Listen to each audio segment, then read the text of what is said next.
This Please do conference remind will me, now guys. be recorded.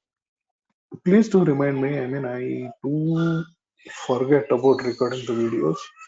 So it's not intentional, but I do forget them. So uh, now let me just proceed ahead.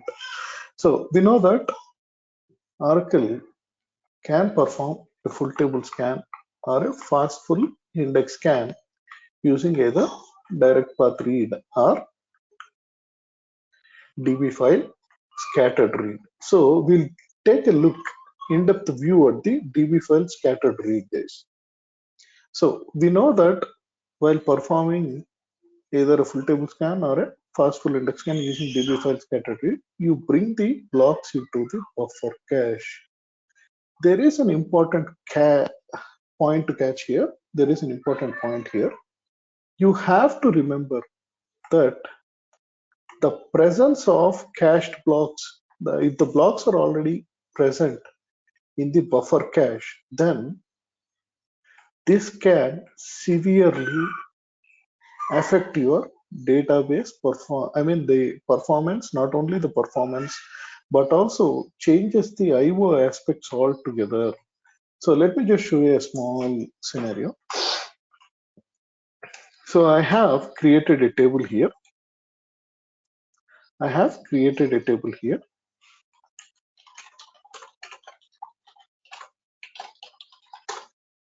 The table size is 400 MB. So now what I'm going to do is I'm going to flush everything out from my buffer cache and everything so that no blocks are already present. So now I'm going to run both strace and SQL trace on this particular session. So SQL trace and strace as well. So one moment, guys. There is some issue. Okay, strace -p will give me the process, and I want the data to be written to a particular file, full.txt. Now select avg of alter. I want it to go with db file scattered read. So period direct read is equal to never. Now I'm going to issue the statement. Select avg of mark1 from students. Remember, no blocks are present in the buffer cache. So this is the best case scenario when it comes to performing a full table scan or fast full index scan, when there are no blocks cached in the memory. When there are no blocks cached in the memory. So let's see how many IO calls did Oracle make. Cat full.txt kept period 64 wc-l. So we made close to 428 IO calls, guys. 428 IO calls. So if there are blocks already cached in the buffer cache, this can severely impede your IOPS at the storage layer. IOPS at the storage layer. Now what I'm going to do is I'm going to flush everything out from the buffer cache. I'm going to selectively bring only certain blocks into the buffer cache. Select.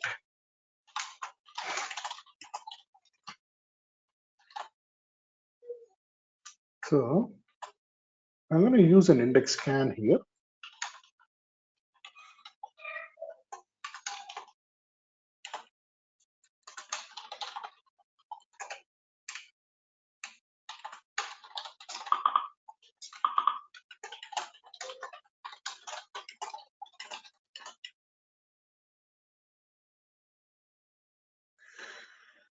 So instead of doing that, let me run a small workload. Let me run a small workload. I want to selectively bring only a few blocks here. Select mark1 from students, where student ID equal to. So I'm going to use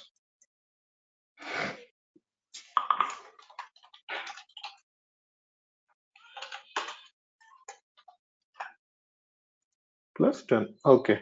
Now I'm going to run this load, guys. So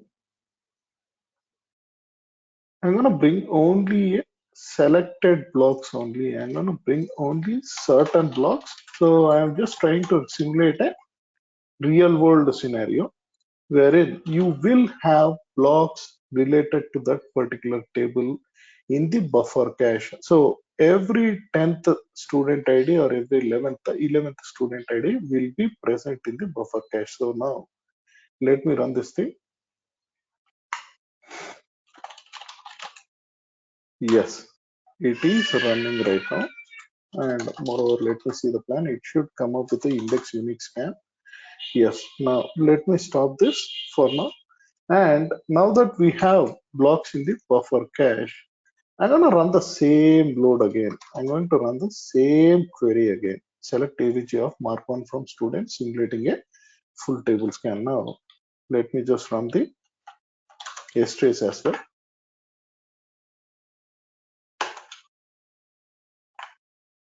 Let's see, guys.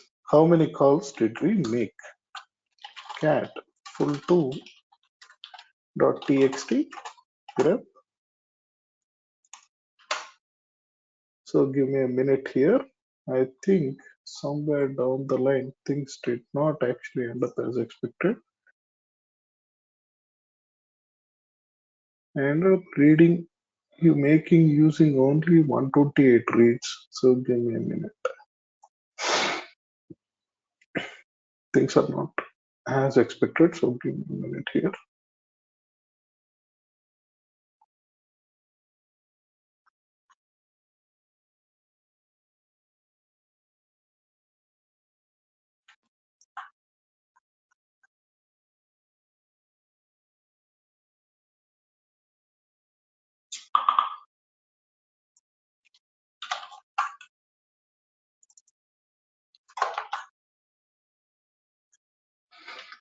Mark 1.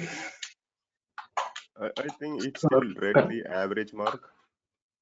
Yeah, no. The problem was I got it. The function that I have here was addition.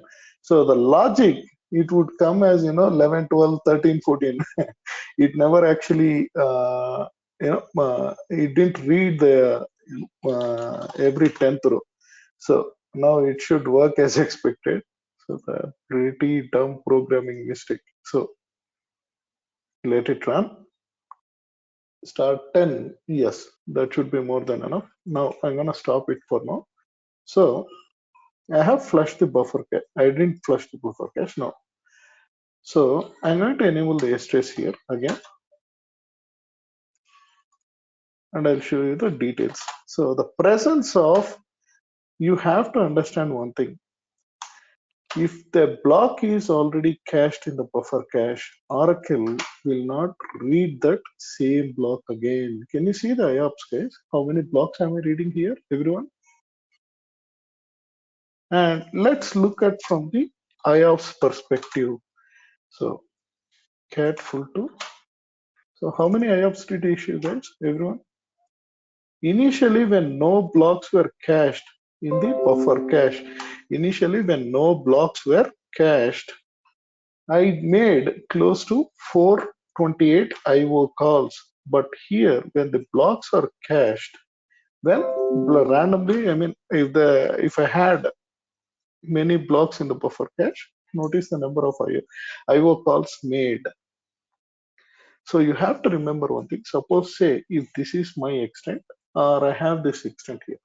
So if this is my extent, we know that during a full table scan, you end up reading, I mean, if it is a direct path read, you end up reading 128 blocks in one IO operation. But when it comes to DB file scattered read, what happens is that if the blocks are already cached, Oracle will not read these blocks again. There is no point in reading or bringing the blocks into the buffer cache if these blocks are already present in the buffer cache. So what happens is that, suppose say this is my extent and I have multiple blocks which are already present in the buffer cache. In this case, instead of multi-block read count is 128 here. Instead of reading 128 blocks, I mean, if I end up reading 128 blocks, I would basically bring, I would end up reading the same block, bringing the same block into the buffer cache again, which is basically unnecessary. So Oracle, what it does is, suppose say if my fourth block is basically cached, Oracle will read the first three blocks in a single IO operation, then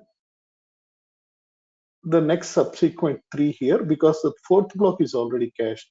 So the presence of cached blocks in the buffer cache can actually not only reduce your performance of your full table scan using DB file scattered read, it will also increase the IOPS at the storage layer as well. Do you get it, guys? Now you have to understand that all the calls made are synchronous calls here. Synchronous calls. Having the process wait 9,473 times, bringing only 4 blocks or 5 blocks at a time is more deadly than reading 128 blocks, being blocked reading 128 blocks in a single go. Do you get it, guys? Presence of cached blocks can increase the IOPS considerably. You need to be very careful when you are troubleshooting DB file scattered read. So in most of the cases, regardless of your DB file multi-block read count, regardless of DB file multi-block read count, even though you set it to 256 or 512 or whatever it is, even you can set it to 4096 value. So regardless of this value, Oracle will read only up to 1 MB of data, only 1 MB in the sense, my default block size is 8 KB here. So I end up reading only 128 blocks in a single IO operation. So let me just show you that as well. So here, what I'm going to do is alter system set db5 multi-block read count to 1024 or even 512. I'm going to flush everything out. I'm going to run the same statement again. Let's see from the IO perspective. Can you notice here, guys, even though my multi-block read count value is 512, I ended up reading only 128 blocks because when it comes to full table or fast full index scan using DB file scattered read, you are capped at a maximum of 1 MB only. You cannot read more than 1 MB of data in one IO operation, but to synchronous IO operation. So what if the table is present in a different block size? What if the table is present in a different block size? So give me a minute, guys. There are many people who are not able to join, it seems.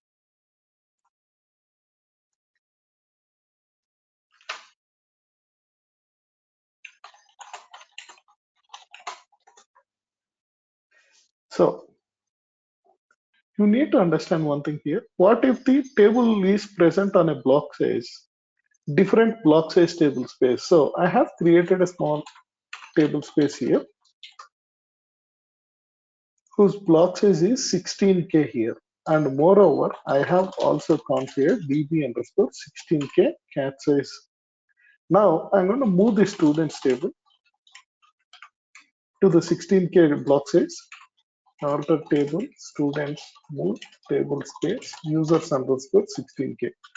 So even if the table is present in a different block size, even though the table is present in a different block size table space, here also Oracle adjusts the number of blocks accordingly. So let me just run the same query again. You would end up noticing that Oracle reads only up to 1 MB of data only. So give me a minute. So things got real weird here. So this is one of the buggy situations. What I'm going to do is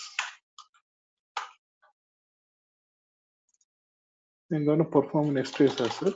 So this is one of the buggy situations. So I'm very fortunate. You guys are very fortunate that you have come across this today.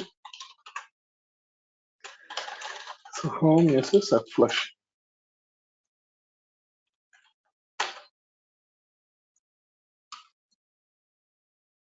So you are very fortunate to see this today, guys. So I'll put it in a different sense. Here, am I reading 128 blocks, guys? Everyone? According to the Oracle wait event. Yes. So while tracing the S-trace output, how many blocks am I reading in a single go? 16K. I am only reading one block at a time because the table is present in a 16K block size table space. So this is one of the buggy situations. So you need to understand one thing. The Oracle wait event can be misleading. Oracle wait event can be misleading. They are not aligned always. So you guys are very fortunate that you have, we are very fortunate that we have come across this. So I'll do one thing. Let me just restart the database. Once I restart the database, things will be back to normal. So let me just restart the database here and gather this. Let me just restart it. So Vishnu, yes, Ashish this side. Vishnu, but yes. that thing is not clear. Why Oracle does more IO call when it has data in the cache? So there is no point in bringing the block which is already present in the cache, right? Why do you want to reread the same block or incur more uh, time waiting on reading the same block over again? And other thing, the block could be a dirty I block. agree on that, The block could be but a still dirty block. okay, but still You Oracle is doing more IO as you Yes, shown in that output. yes, it does. Because if the buffer cache contents is basically dirty buffer, if the buffer is basically dirty, on disk version of the block may be clean, right? Maybe the old image, right? In this case, if I'm bringing this block into my buffer cache, I would end up replacing this buffer. This is not good. So you have to understand the blocks in the buffer cache may contain the latest data, will contain the latest data, will or may contain the latest data. Suppose if I perform a DML statement, I end up modifying the block in the buffer cache. The buffer cache contents or the dirty buffer will contain the latest data. On disk version may contain the old data. Suppose say I have a row here with the row student name as Vishnu. I performed an update statement. This block is brought into the buffer cache and the name is changed from Vishnu to suppose say Ashish. Now I perform a full table scan using db file scattered read. In this case, if I am bringing this block which contains the old data to my buffer cache, don't you think that the data would be lost, or you would end up seeing more issues, right? Do you get it,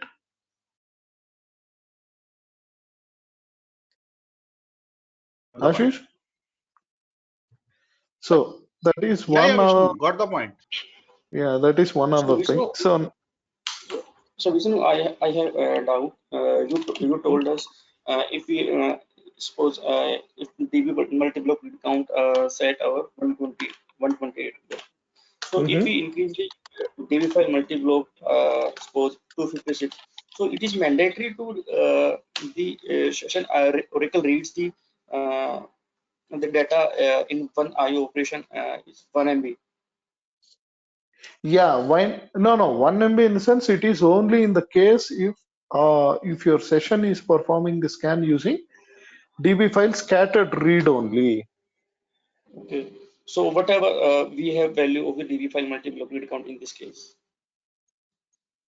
DB file multi-block read count. multi-block read count in this case. In So my case, I have set it to 512. So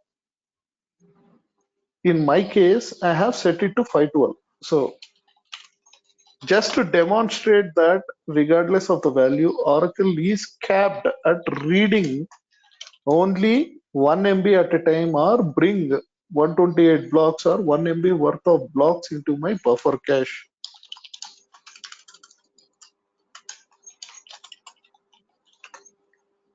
Do you get the point? Yes.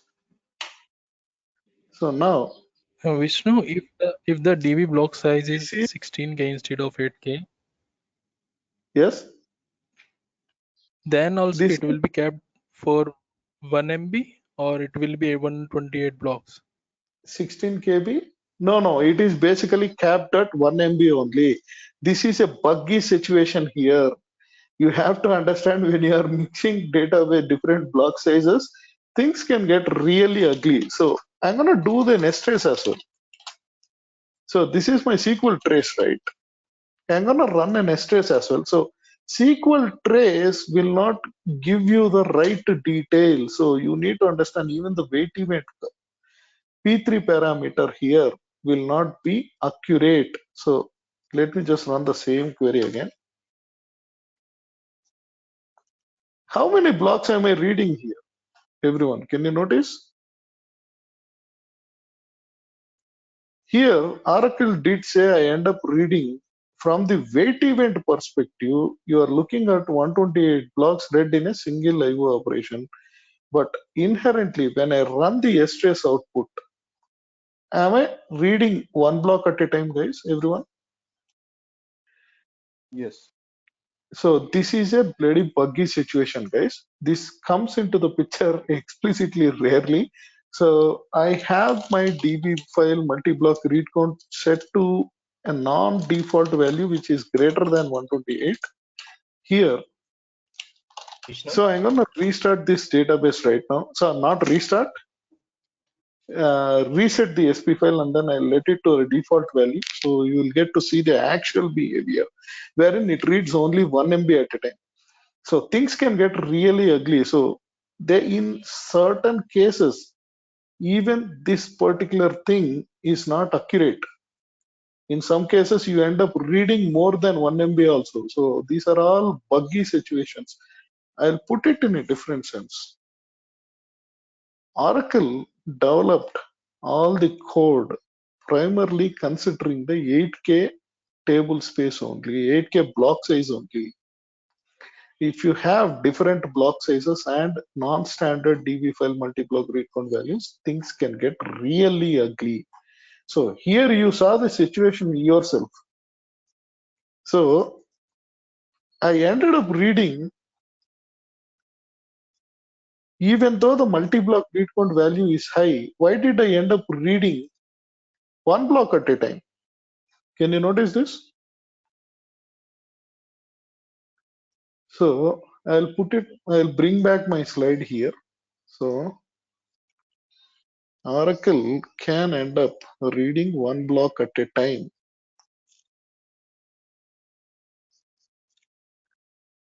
Non-standard block sizes, if you have in your database, things can get really ugly. So this is one of the things we are very fortunate that we have come across this.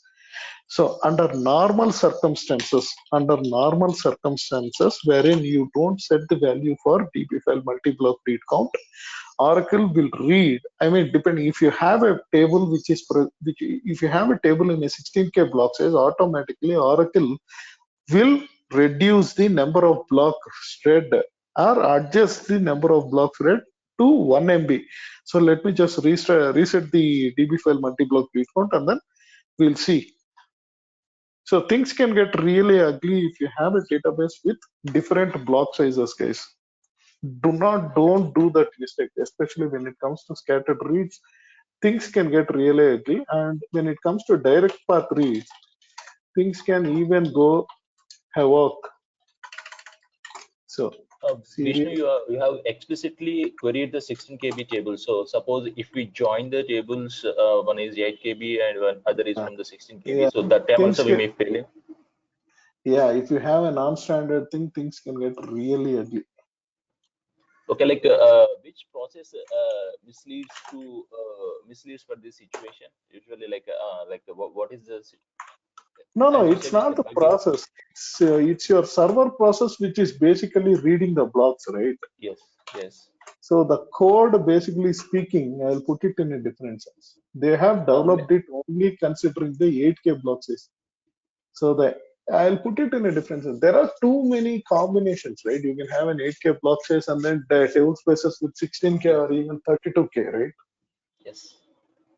So they didn't actually consider these things, combinations, in picture while writing the code regarding DB file, DB file. I mean, while writing the code regarding full table scan using DB file scattered reader. Yes, that is fine. What you said is right, Yeah. but the server process while reading the blocks, so it has Mhm. to look some certain statistics or someone will influence the server process to read these many blocks. So like why the server process is misleading? So because of which parameter DB5 multi-block file No, is no, it has secure? nothing to do with that. It Oh, has nothing to do with any of those. This is okay. basically undeveloped code, undeveloped Oh, section of the. okay, So you understand. will you will encounter many of these things. Wait, don't assume that things are really perfect. So I'm running the query here. So my multi-block read count value is Oracle is automatically determining the value here. Oracle is automatically determining the value of multi-block read count. So in this case, the table space is the table students table is present in a 16K block size table space. Here, how many blocks did I read, guys? How many blocks did I read in one IO operation? So let me just bring the slide here somewhere. Not this one. I think somewhere, not this. Let me see. So one moment. Let me just flush everything out. I think when I ran some query, it actually made real mess here. So I don't want to disturb any of these things. So home, SSR flush. I'm gonna run the same query here. Let's see. AVG of mark one from students. Okay, this is it. How many blocks am I reading here, guys? Everyone, can you notice? Did Oracle read only 1 MB at a time? Yes. 64 blocks itself, right? 16K block size into 64 will translate to 1 MB. Here, can you notice the even the IO calls I'm reading only 1 MB?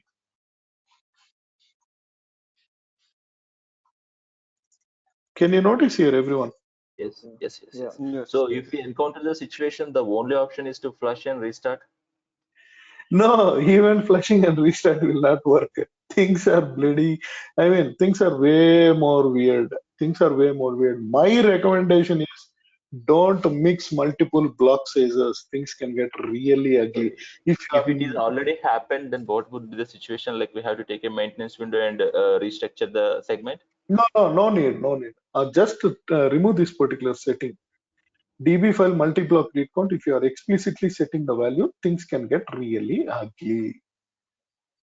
Don't explicitly set that.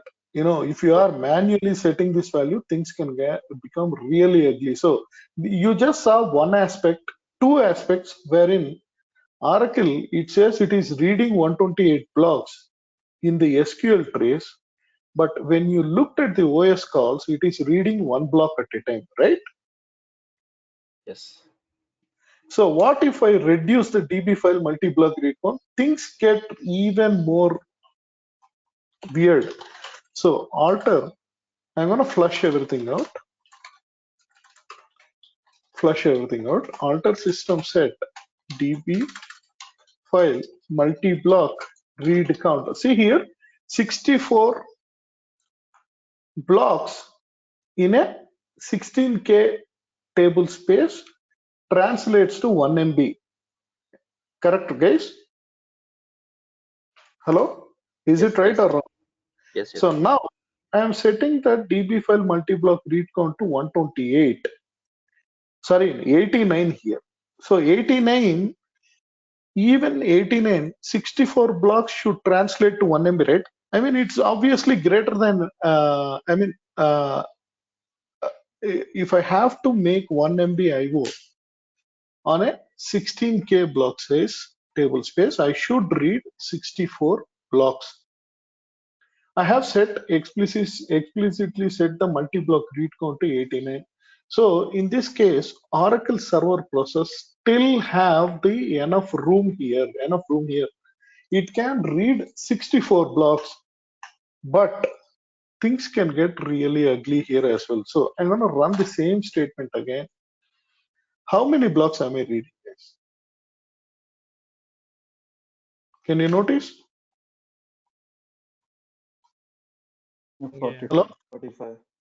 45. 45. 45. So Oracle, if your value is not exactly 60, 128 db file multi-block read count, if it is not 128, or someone, if half of 128 does not translate to 64, I mean it basically reduces the reads by half. So things get really messy when it comes to. So I'm gonna set it to, suppose, say 110 here. 110 is obviously greater than 64. Now execute the same query. Let's see the reads. How many blocks I'm reading, guys? Isn't it really unoptimal? 55. 55. So instead, it should be reading 64 blocks, right?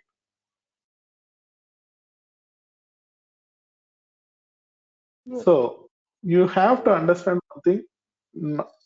Not every portion of the code is basically developed properly. Things can get really ugly when you are matching, when you are having a different block size. So even things get really, weird if you have a standard block size as 16 KB.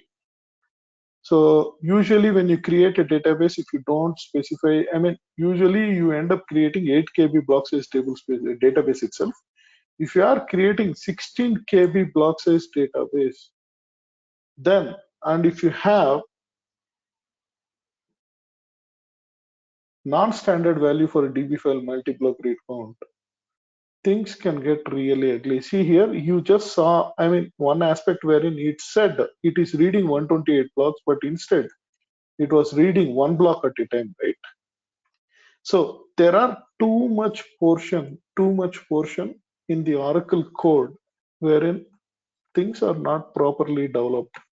For normal purposes, for general purposes, I would say only one thing, guys. So the cap, it is capped at when you are performing a full table scan or a possible index scan. The only things that you have to remember now is presence of the cached blocks can increase the IOPS on the server. Presence of the cached blocks can basically increase the IOPS on your server. Second thing, if you are using non-standard value for DB file multi-block read count, or if it is beyond 128 or less than 128, and if you have a different block size table space, things can get really ugly. And moreover, each read is a synchronous IO operation. And moreover, while you are bringing 64 blocks into your 64 or 128, whatever it is, these blocks into your buffer cache, you need to basically find 128 buffers to replace its contents with. So you have to walk along the LRU chains to identify the corresponding blocks to hold these 128 blocks you are reading into the buffer cache. So things can get, if you have more dirty blocks in your buffer cache, indirectly you may even invoke the database writer to write these dirty blocks. This in turn can invoke the log writer to write the redo corresponding to these particular dirty blocks. If they are not yet written during this entire time, the session may end up waiting on free buffer waits as well. There are too many dependencies, guys. So if you are, these are the side effects of DB file scattered read. So I'll talk about these functions, how DB writer and log writer comes into the picture in the later part. But remember, don't, general thing is, don't mix multiple block size table spaces, and don't have this particular thing don't meddle with this. So things can get really insane, especially for full table or passful index scans when you are reading them using DB file scattered read. And moreover, how many of you believe that this wait event comes only in the picture, only into the picture when you are reading data using full table scan or passful index scan? So don't just assume that you end up seeing this wait event only when you are reading or performing either a full table scan or fast full index scan. Even while performing index range scans, you will end up seeing this particular wait event. Even while performing index range scans also, you will end up seeing this particular wait event. This is part of buffer warm up. Buffer warm up. So you will just adding this detail so that while discussing when we are dealing with the indexes, you will get to see the true picture. So Hey, shall I Vishnu, move on? sometime back you mentioned that if it is already a dirty buffer, then Yeah. it will be reading only 4 blocks at a time. I didn't quite catch No, that. no, not dirty buffer space. So if a block is already present, you don't read the same block from the disk. No point in reading the block, right? Okay. No point in reading the block which is already present in the buffer cache. So this block could be a dirty block or it could be a clean block. Even though if it is a clean block, why are we reading the same thing from the disk when it is already present? And moreover, this is a buffered read, right? So this is a side effect. This is a side effect. If you have more blocks that are cached, things can get really ugly due to the fact that you end up reading only small chunks of data into the buffer cache. So that So 64 blocks is that they are supposed to be contiguous in that case? yes, 64 Okay. blocks will always be contiguous. So that's why you are getting a 4 blocks read in the. Yeah. Okay. So here, And now it makes sense. Thank you. that is a different thing. Okay. So there are too many things, guys. So what I did was I basically in my program I did basically read every 10th row or every 10th row into my buffer cache. Every 10th row, and moreover the average row size is pretty large here. So I just simulated a scenario wherein I have more blocks in the extent that are stored at random places brought into my buffer cache first.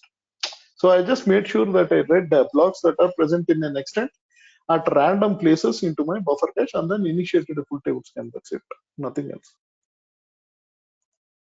So you need to remember one thing. When it comes to 8K block size table space, regardless of the value, there is one another fundamental also you need to remember here. So I'm just I'll move this particular table to 8K block size table space, and then I'll show you a behavior. So now that you have seen the other behaviors, so I recommend you guys to watch this video again and practice things over and over again. So practice things over and over again.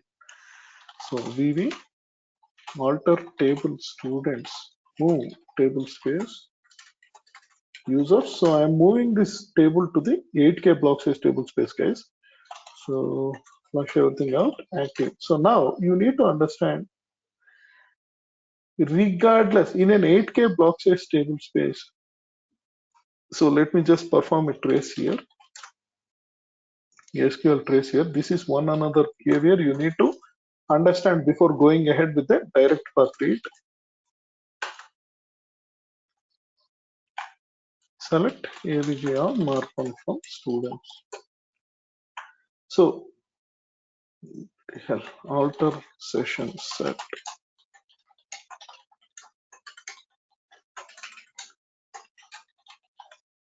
You have to understand one thing is when it comes to Oracle, not everything is perfect. There are too many buggy situations. So can you see how many blocks I am reading here, guys? Everyone,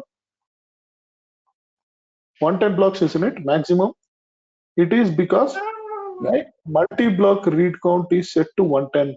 Even if I set the value to a very weird value, db file multi-block read count. So I'll set it to very odd value. So 77. Now let's see. I'm gonna flush everything out. I'm gonna run the same query. So when you are dealing with 8K block size table space, 8K block size table space, regardless of the value of db file multi-block read count, be it an odd value, whatever it is. So the value can be any value between 1 to 128 in an 8K block size table space. db file multi-block read count, even though it is any odd value, even if it is 33, 34, 35, Oracle will simply read these many blocks into my buffer cache in a single IO operation for a normal 8K block size table space. So let me just show you that as well. So now I'll set it to, suppose, say even a weird odd value. Alter system set 33 here, or even what is a good prime number. So I'm going to use a prime number here. So this is a very odd value. Even in these cases, Oracle will honor this particular value for a default 8K block size only. So now, can you see here, guys? Regardless of the value, if the number of, if due to the fact that my database block size is 8 KB and the multi-block read count value, regardless of the value, I mean, if you have even two value here or 3, 4, 5, even till 127 also, Oracle honors these values, especially while performing a full table scan or fast full index scan using DB file scattered read. But this behavior is completely different when it comes to direct path reads. If you have a non-standard DB file multi-block read count value, things can get really ugly. Really ugly in the sense, you won't read those many rows. So those many blocks. So I'll just bring the slide here. So there are too many things you need to be very aware of, guys. So full table scan itself, you are seeing so many things and even so many issues. So now I'm going to exit my session. When it comes to performing a full table scan or a fast full index scan using the direct path read, Oracle will not honor any value base. So Oracle, if you have DB file multi-block read count, suppose say set to 4 or 7, between 4 and 7, Oracle will read only 4 blocks maximum. When it comes to direct path read, Oracle tends to follow 2 power n formula. 2 power n formula in the sense it can read either 2 blocks, 4 blocks, 8 blocks, 16, 32, 64, or 128, or 256, or 512. So if you set a value, DB file multi-block read count value between 16 and 32, suppose say 17, if you set, in this case you would end up reading only 16 blocks. If you set the value to 127, in this case direct path read will read only 64 blocks only. 64 blocks only. So you need to be very attentive regarding this as well. So let me just show you that. So I have DB file multi-block read count value set to 53. In this case, Oracle, due to the fact that it follows the 2 power n formula, you will end up reading only 32 blocks only. So in a single IO operation. So let me just perform a SQL trace here quickly. SQL trace. So select AVG of mark one from students. How many blocks am I reading, guys? Maximum 32, isn't it? Everyone? Yes, sir. So if I set to 127, you would end up seeing maximum only 64 only.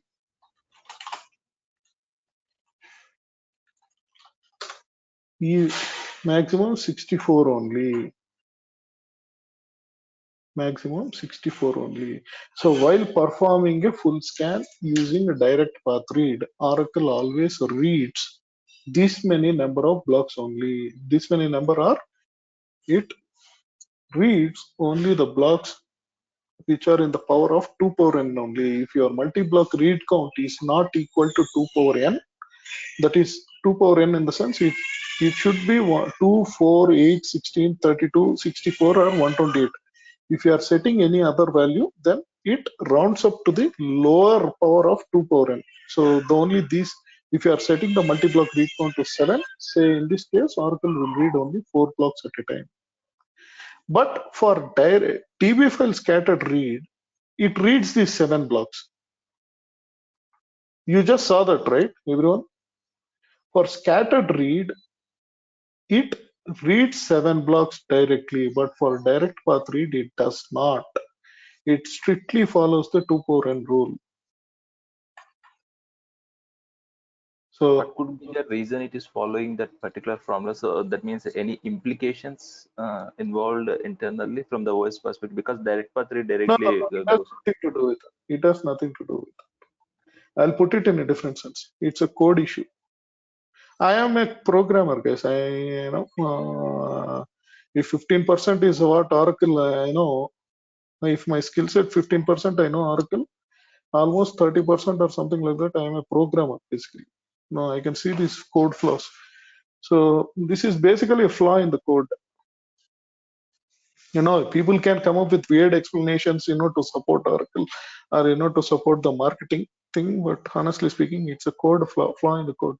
So non-standard multi-block read counts values, direct path read, you will not end up reading those many blocks.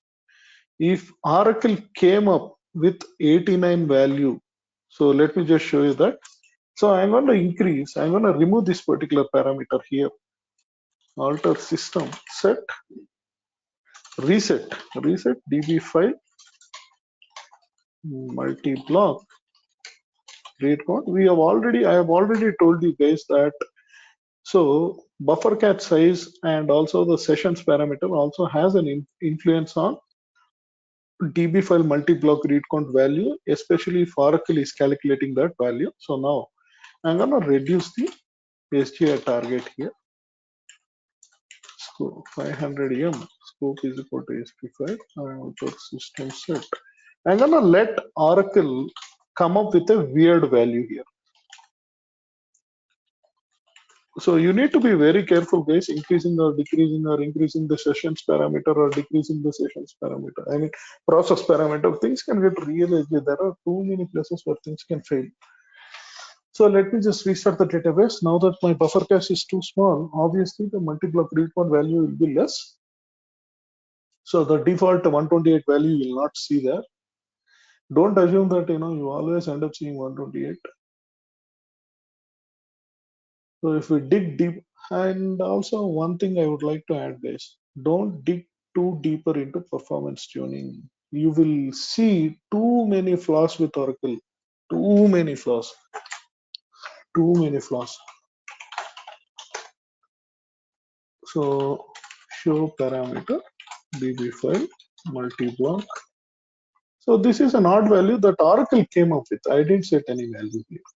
So now let me show you the same behavior here. I'm going to perform a full table scan here. Full table scan here. Select AVG of mark1 from students. So can you notice here, guys? Did it round up to the lower power of 2 power n? So you should be very careful, and moreover, in order to fix this particular thing, if you think that this is an issue and end up setting this value, setting this db file multi-block read count value to, suppose say 64 or 128, this will indirectly set the db file optimizer read count parameter, which in turn will affect the cost of your full table scan. Do you remember, guys, optimizer read count? Yes. So if you try to fix this thing, And if you manually set this particular parameter, due to the fact that this DB file multi-block read count parameter is directly linked to DB file optimizer read count, you will end up making a mess when it comes to the cost estimates, or basically you would end up reducing the cost of full table scan altogether. So don't do that. Obvious, I mean, a better solution is to set the MBRC at the system level, system statistics level to 8, so that your plans will not change. So that is a way more better thing to follow. So everything is linked to one another, guys. When you are dealing with performance tuning, you need to be aware of even the most intricate of the things you need to remember. So direct path read. Let's come, now that you have seen the IO behavior, we'll talk ahead.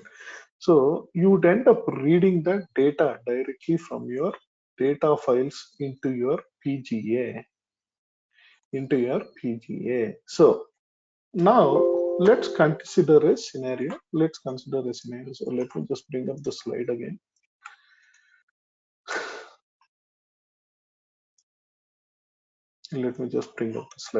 Here. So in the meanwhile, I'm gonna start.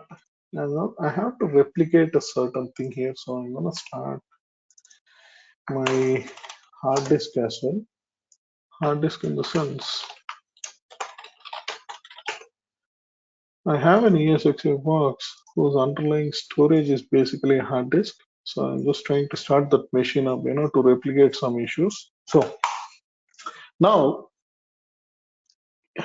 under normal operations, under normal OLTP operations, or under normal working period, so under normal working period, you will have dirty blocks in your buffer cache. If you are doing DML statements, you would eventually have dirty blocks in your buffer cache. Dirty blocks contains the latest data. If you are initiating a full table scan and Oracle session, your server process decided to perform it using direct path read, we know that direct path read directly you will read from the disk into the PGA. So in this case, the latest data may not be present on the disk, right? Everyone? So I have my database here.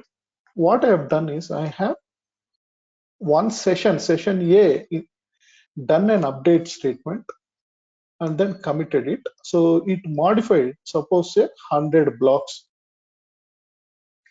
All these blocks are read from my disk into the buffer cache first, and then basically are modified. Once the blocks are modified, these blocks will contain the latest data. I mean, the database writer has not yet written these dirty blocks to the disk. In the meanwhile, a session B comes into the picture and then initiates a select query. Now, this session, select query, and then optimizer came up with a full table scan or a fast full index scan. Now, on disk, the blocks, on disk version of the blocks do not contain the latest data. So will Oracle end up reading these blocks, guys? If Oracle ends up reading these blocks, I will get inconsistent results. All the ACID properties, atomicity, consistency, integrity, everything falls apart.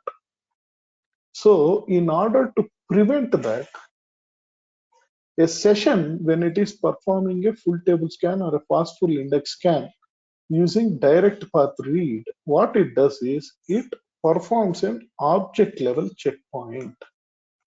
Object level checkpoint in the sense, if I am performing a full table scan, all the dirty blocks belonging to the students table will be returned to the disk first.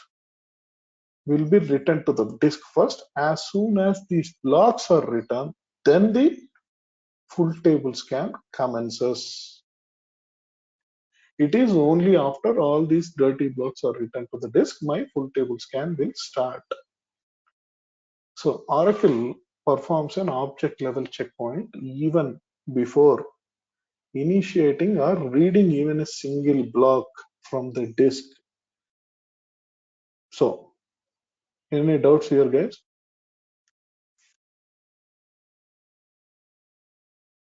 No. So, object level checkpoint, you have to understand one thing. The object level checkpoint, Oracle performs an object level checkpoint in various scenarios, but in the context of direct path read, suppose say I have the students table here, guys. Students table. I have for the students table, suppose say I have 4 indexes here. I have dirty blocks in my buffer cache related to the students table and also the indexes also. So I do have dirty blocks related to the indexes as well.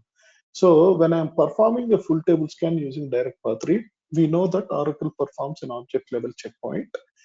The object level checkpoint in the context of direct path read will only write the dirty blocks related to that object only. Here, Oracle ends up performing a checkpoint of the students table only. It does not write the dirty buffers related to the corresponding indexes because I will be reading this particular segment only. If I am performing a fast full index scan, I end up writing the dirty blocks related to that particular index only, related to that particular index only, not the table. So not the table. So the object level checkpoint in the context of direct path read will write the dirty blocks only related to that particular object in question only. Object in question only. Suppose say I have the students table here and I have indexes mark 1 underscore index, mark 2 underscore index, mark 3 column index, and then the name column also indexed. So I have run a full table scan here. I am running a query here. Select AVG of mark 1 from students. Select AVG of mark 1 from students.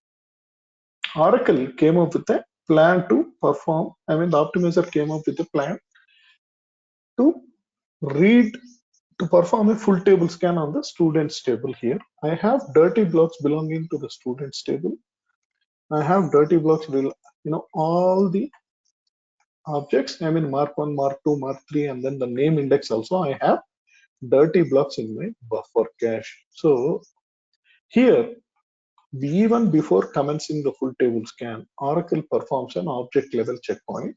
This object level checkpoint here will only write the dirty blocks related to my students table only. Will write the dirty blocks related to my students table only. So it does not write the dirty blocks related to the mark 1, mark 2, mark 3 column. All these indexes. So you need to understand one thing.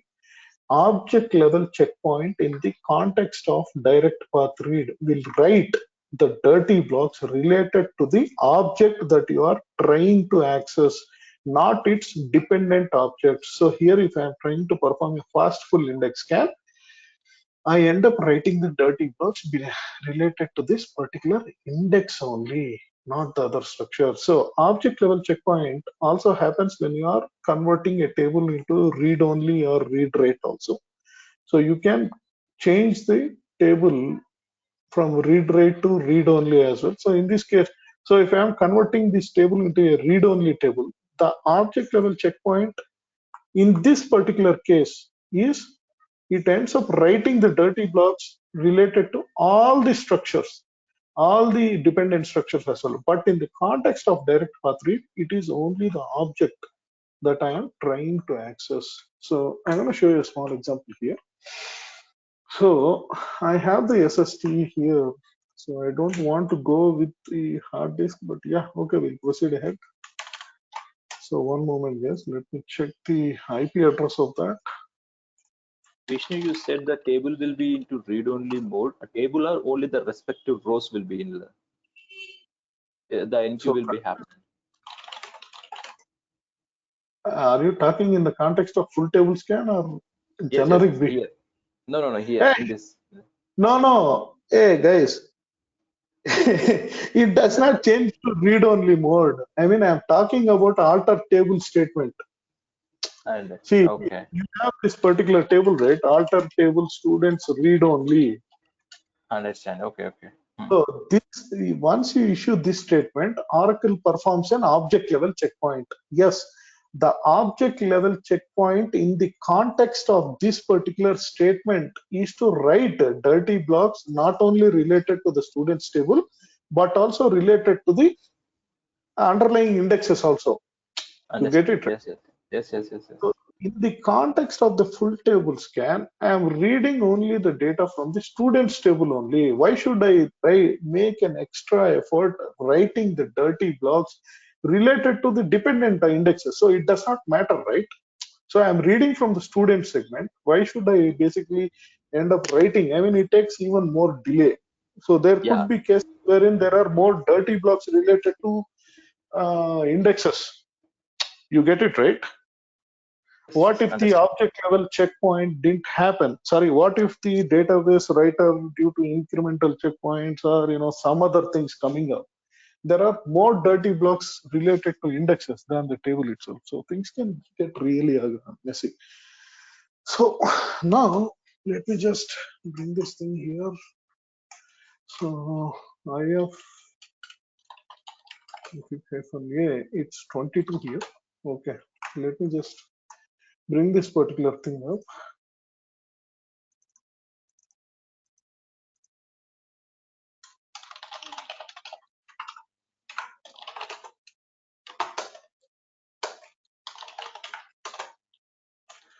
So did it come up? Yeah. What I'm going to do is I'm going to load the data into the table base. I'm going to create a table and then load it into the data. Load the data into the table first, and then basically show you the demo. So now I'm going to create the table. Okay, one moment. It does not know the SID. Okay.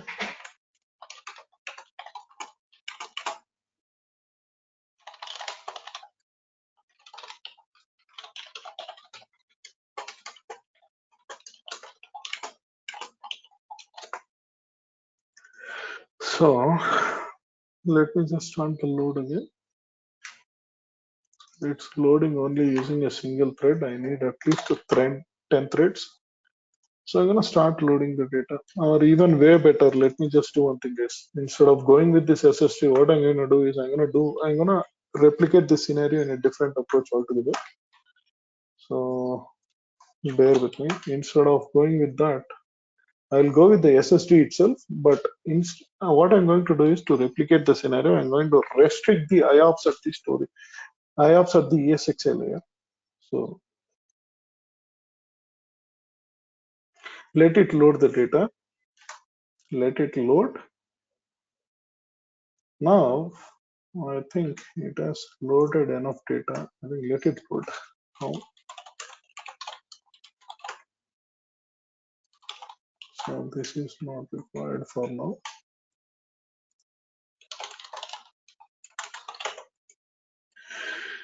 So it's almost 2.1 gigs, guys. It's almost 2.1 gigs. So what I'm going to do now is I'm going to create an index on Mark 4 column. I'm going to create a index on Mark 4 column. Just before that, I need to see how the data is loaded here. Create index Mark 4 underscore IDX on students of Mark 4. So in the meanwhile, let me see the SGS size.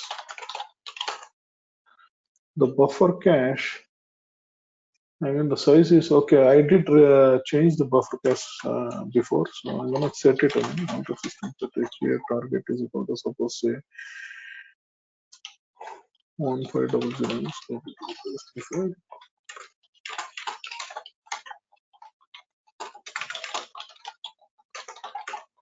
So please watch precisely how I am replicating the issues so that once you do the same thing, you get to understand behavior more closely. Uh,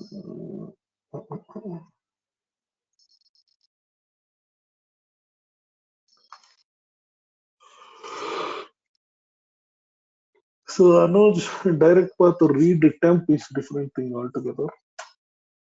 You are ending up, you're reading the data from the temporary table space. So now I have my SVN input. So what I'm going to do is I'm going to perform an update statement now. Update student set name is equal to, suppose say Vishnu where R4 in 1, 2, 3. So I have updated, okay, only 319 rows. I end up updating, suppose say 1000 or 10,000 blocks. Let me see the plan as well. Let me see the plan as well. I don't want it to go with the full table scan.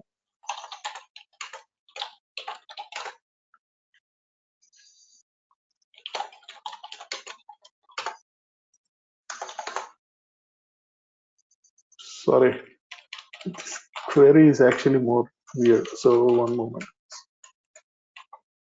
Instead of updating 10,000 rows, I made a mistake here. It's going, obviously going with full table scan. Give me a minute here.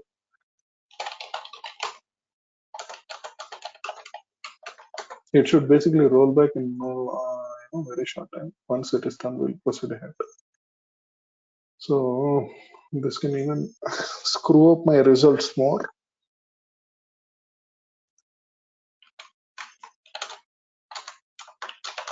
So let it go. So yeah, I don't want this thing to cause more issues. So I'll just try loading the data again. Hardly it's gonna take less than a minute. So let me just load the data into a table.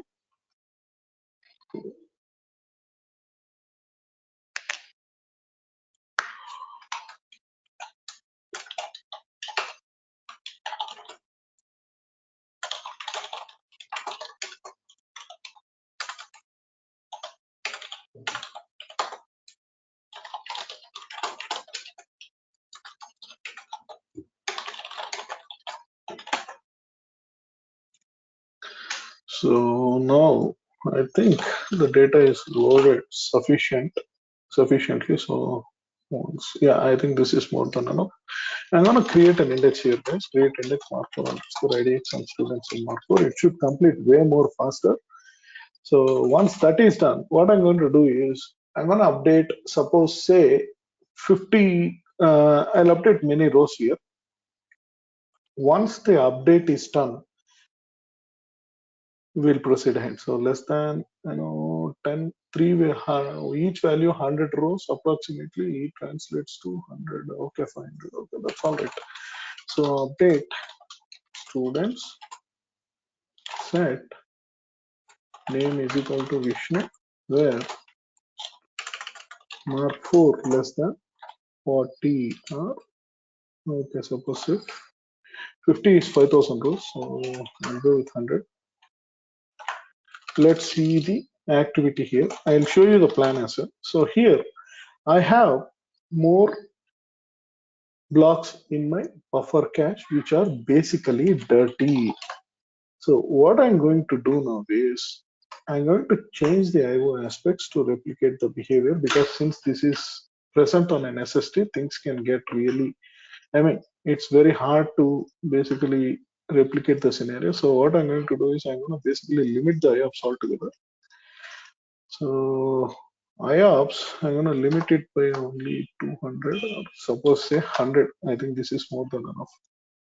So now I'm going to initiate a full table scan on this table, guys. So I'm going to perform an SQL trace here. We have the scenario perfectly ready. Now SQL trace and select AVG of mark1 from students.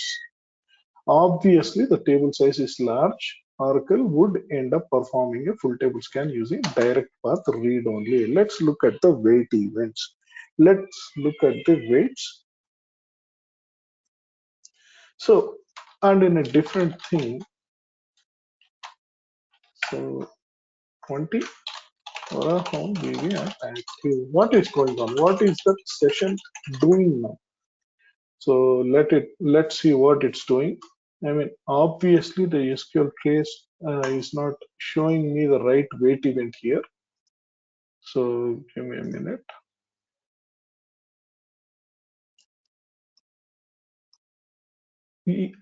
In this particular case, I mean, due to the fact that I have more dirty blocks in the buffer cache, Oracle, what it does is it writes these dirty blocks to the disk first. It writes these dirty blocks to the disk first. During this time, my session would end up waiting on NQ fast object checkpoint. NQ fast object checkpoint. So I'm going to increase it by suppose say 300.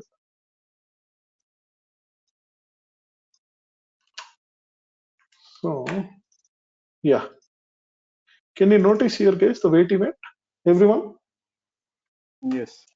The session which is performing the full table scan ended up waiting on NQKO fast object checkpoint. You need to understand one thing. When you are, even before proceeding ahead with the full table scan, Oracle issues something called as object level checkpoint. So I'll stop it for now. So I'll stop this thing for now. So here you have to notice one thing here. Notice the elapsed time, guys. Notice the elapsed time here. Everyone, can you see? So Yeah. that is present in microseconds, not milliseconds. So ELA in SQL trace is usually not milliseconds. It's basically microseconds. So micro or nano, I'll tell about it. The time comes. For now, just remember that even before Oracle reads even a single block from the disk, it has to issue an object level checkpoint. Here, the object level checkpoint actually writes the data related to, I mean, data in the sense the dirty blocks related to this particular table only onto the disk.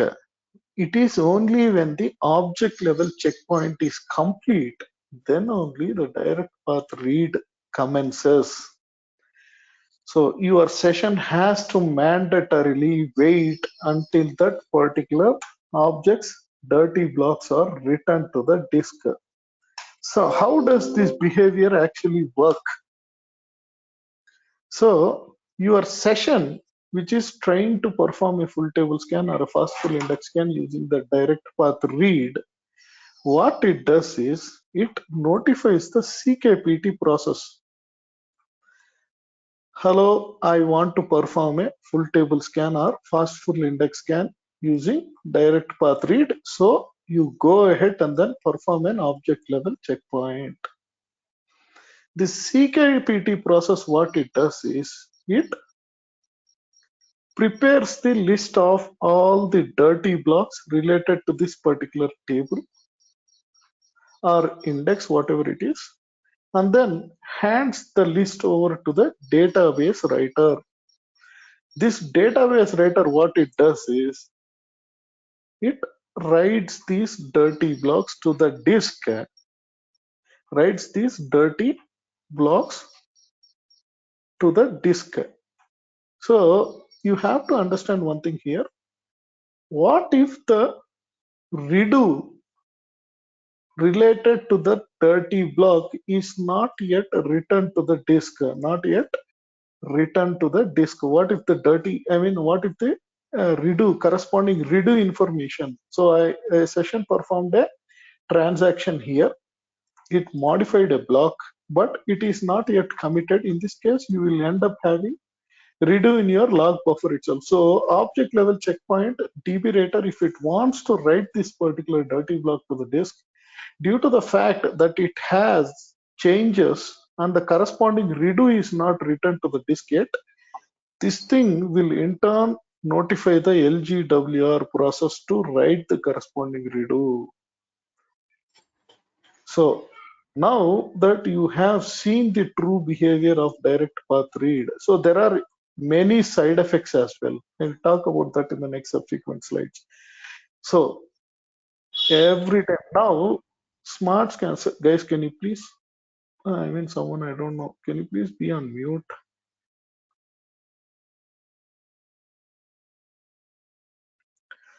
So you need to understand one thing, guys. Direct path reads are not, yes, they are faster, but what if there are more dirty blocks in the buffer cache? What if there are more dirty buffers in the buffer cache? Things can get really ugly. Here, DB writer has to write the dirty blocks to the disk. If your file system IO options is none, then it has to write each individual block at a time. So now I'm going to show you one aspect of the database writer when it comes to file system IO options, and then we'll proceed ahead. So it's still performing the read. I'm going to cancel it for now. I'm going to cancel it. So I'm going to show you a certain aspect of the database writer. I'm going to increase this IOPS for now. So you have to remember, guys, at the storage layer, people can even limit the IOPS or even bandwidth as well. So now what I'm going to do is I'm going to update this thing to a different value here. Suppose say I'll update it to so random person from this team. So Akhilesh Kumar. Akhilesh. So I'm going to perform a DML statement here, which ends up updating many rows. Now, let me perform an STS on database writer. STS-P. Let me show you the behavior in terms of IO. So now what I'm going to do is I'm going to initiate an. So I think it is performing some writes here. Let it wait. So I think it is performing an object level checkpoint or incremental checkpoint or something. So now can you notice, guys? Can you notice the calls, everyone? I'm going to press Control C here. I'm going to stop this here itself. So am I writing? How many blocks am I writing here, guys? Everyone? In a single IO operation, IO submit call, 117 blocks, isn't it? Hello? Yeah. So asynchronous IO also Yes. helps your database writer. Asynchronous IO also helps your database writer. It's not just 136 blocks, guys. Oracle can write even close to 1,000 dirty blocks. So the database writer has the ability to write even 1,000 dirty blocks in a single IO operation. In a single IO operation, it can even write 1,000 dirty blocks as well. So if you have enough IOPS, these 1,000 dirty blocks will be written in a, if it takes 1 millisecond to write all these 1,000 dirty blocks, if it takes 1 millisecond to write a block from the buffer to the disk, so 1,000 blocks, if you are using asynchronous IO, if you have enough IOPS, it will end up writing in 1 millisecond itself. So you have to understand the asynchronous IO helps the database writer also. Database writer performance is dramatically improved if you have asynchronous IO capability. So now coming back to the full table scan, if you have more dirty blocks in your buffer cache, things can get really ugly. Now coming back to the Exadata environment. So smart scans require direct path reads, isn't it, everyone? Yes. Yes.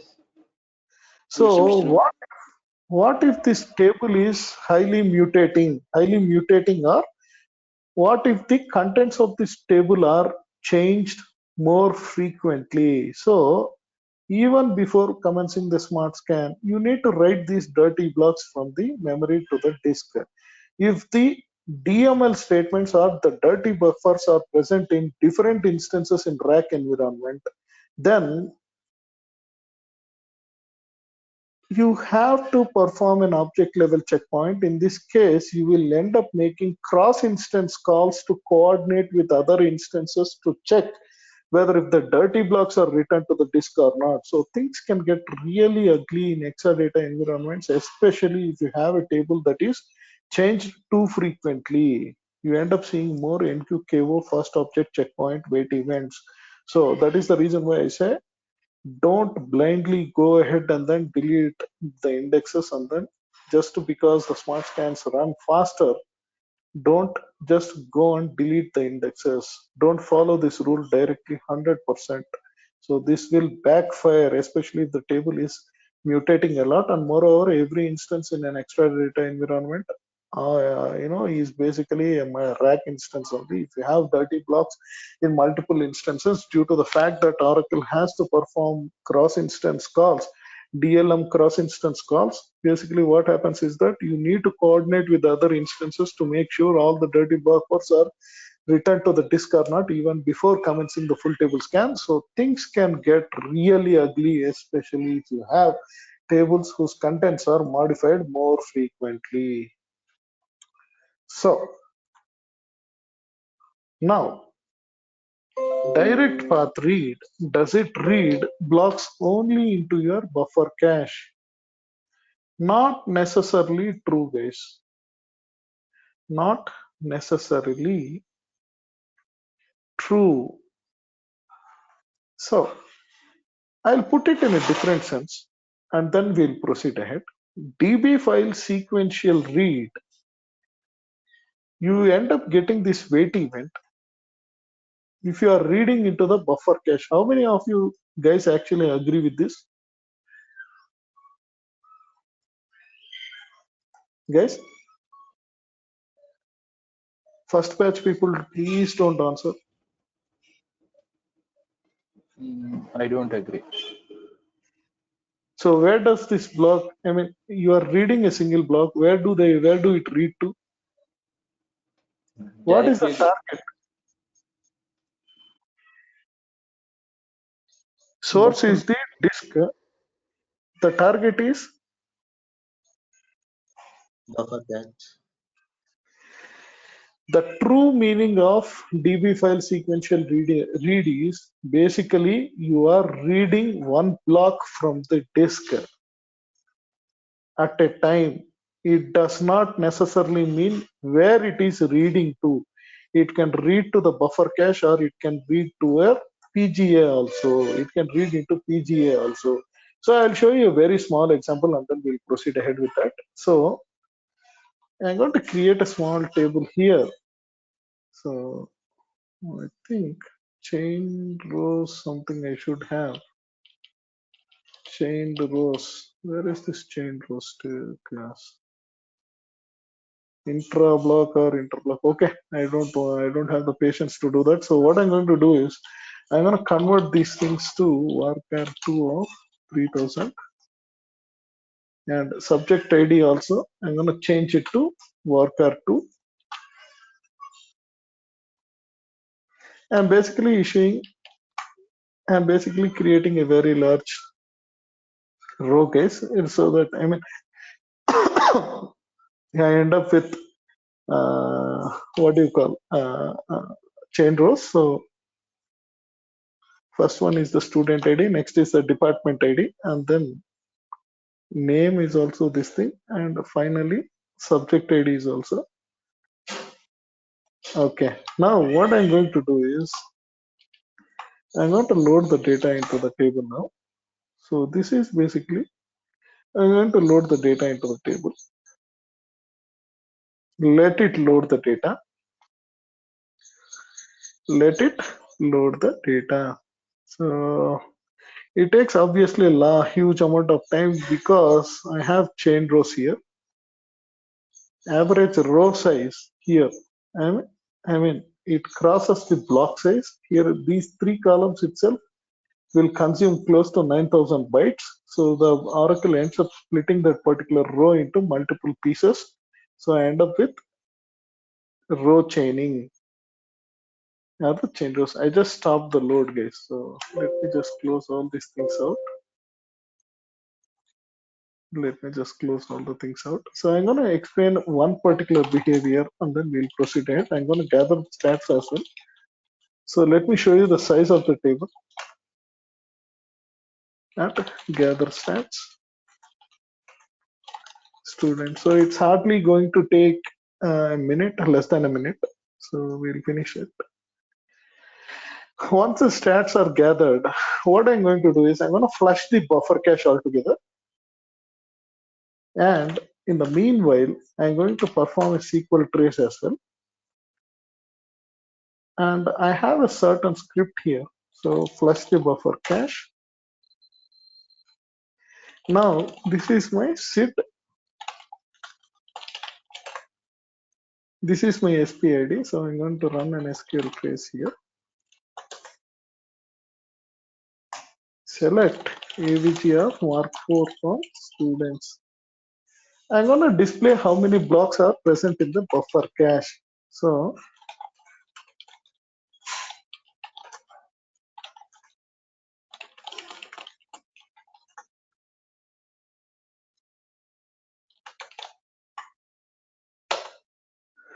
what is my object ID? I don't know. Objects Vishnu. This is my object ID. So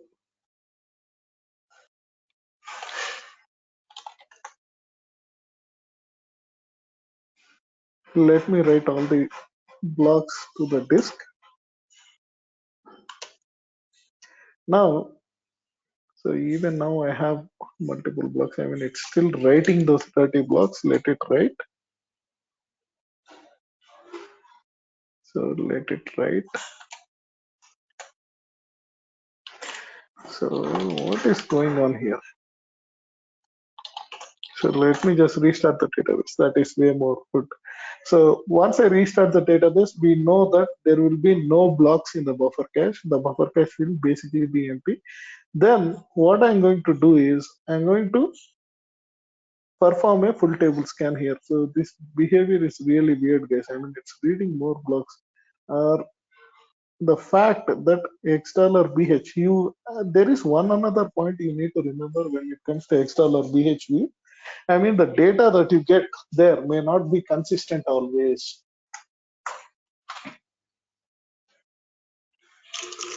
So the $BH view, if you're relying on $BH view to get the details, I mean, it may not be consistent all the time. So now I have the table here. So let me just exit, connect again, run the SQL trace here.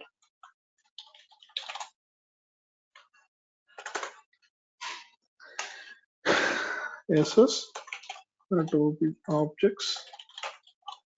So this is my object ID. What is the script that I've used? Buff states, I think. Yeah, buff states. So I don't have any blocks in my buffer cache right now. I'm going to initiate a full table scan here. That too, I am trying to select a row column that is present in the second row piece. So I have to eventually read that particular row. So let's look at the. So give me a minute, guys. I think I have enabled the different way. So SQL trace. I'm going to run the same statement here. Let's see from the SQL trace. So am I reading the blocks into my buffer cache, guys? Am I reading using DB file sequential read? Yes. But let's see how many blocks I am bringing here. Let's see how many blocks are bought here into my buffer cache. So how many blocks are there, guys? Am I really reading the blocks into my buffer cache here? Even though I am seeing DB file sequential read, am I reading these blocks into my buffer cache? The buffer cache contains only 11 blocks. No. So you have to understand one aspect before proceeding ahead. DB file sequential read means that you are reading a single block. It does not necessarily mean you are reading it into the buffer cache. It can be into your PGA as well. So DB file sequential read wait event in the context of full table scan or fast full, what is this? So fast full index scan using direct path read through direct path read in this particular context. This means, this wait event means you are reading the data into your PGA. So the proper explanation is DB file sequential read wait event comes into the picture when you are reading a single block into the single block from the disk. The context of this particular wait event will depend upon the scan that you are doing. If you are doing an index related scan, then you are bringing it into the buffer cache.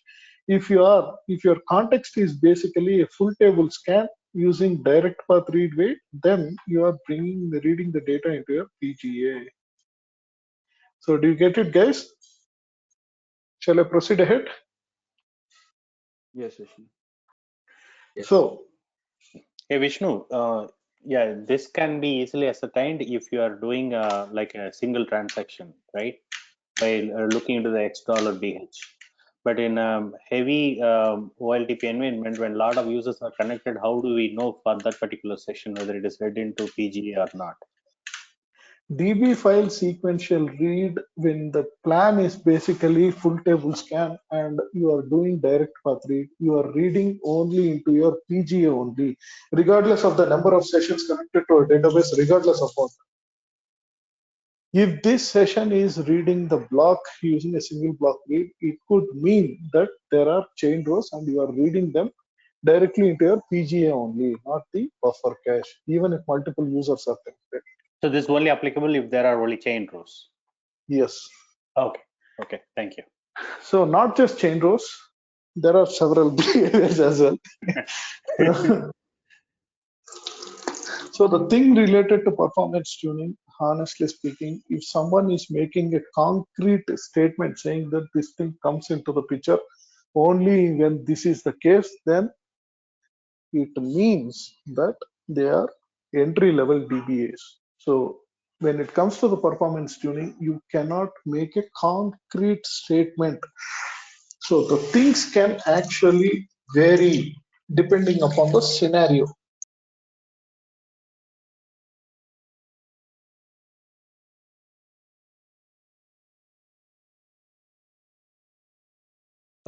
Things can vary depending upon the scenario, guys. So give me some time.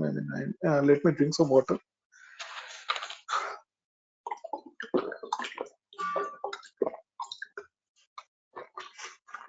So now, after looking at all these things, will it be sufficient?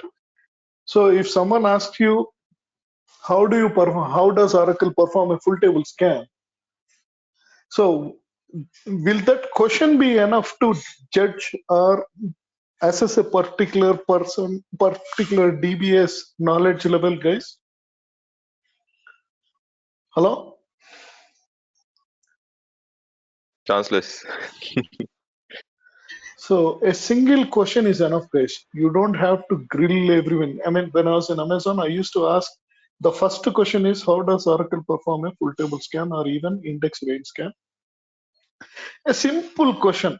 This thing is enough to judge or assess the particular other DBA. This question itself will tell me which level he is in when it comes to the performance tuning. Even not in Amazon, any other company, I basically, the first question that I ask is basically this.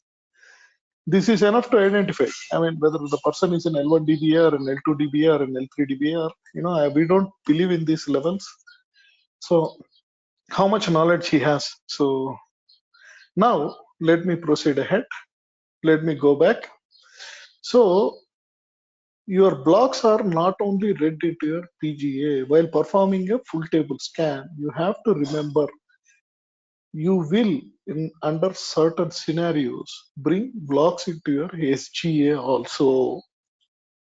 That too indirectly. There is a certain side effect to the direct path read behavior. So the logic is a bit good and a bit flawed as well. A good and flawed as well. Let me just show you that. So let me explain and then we'll proceed ahead. So while performing a full table scan using the direct path read or fast full index scan using a direct path read, we know that Oracle performs an object level checkpoint. Yes, Oracle does perform an object level checkpoint when it writes the dirty blocks to the disk. What if there are ongoing transactions? Guys, if there are ongoing transactions, then what happens? Everyone, even in these cases, the dirty blocks are returned to the disk. Even if the transaction is still going on, Oracle does not consider whether if the transaction is committed or not. If it finds the flag, dirty flag set to true, database writer writes that particular block to the disk. If there are ongoing transactions, things can get really messy. So let me just show you that. Let me just show you an aspect of that and then we'll proceed ahead. So I have this table here wherein I will basically update a row here. So instead of Akhilesh, what I'm going to do is, so Shailesh,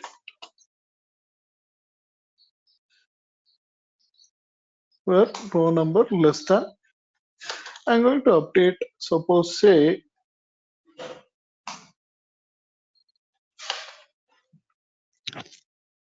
certain number of blocks or certain number of rows. I remember here I am not committing the transaction. I am not committing the transaction. So this is not a good thing. So let it run.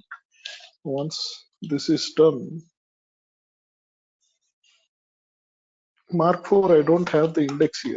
Bloody hell. So roll back. So I need to basically show you the right behavior, guys. Drop table students. I'm going to create it again. So instead of, so I'm going to change all these things back to normal. So 10. Okay, I'm going to start the loading. I'll start loading the data into a table first.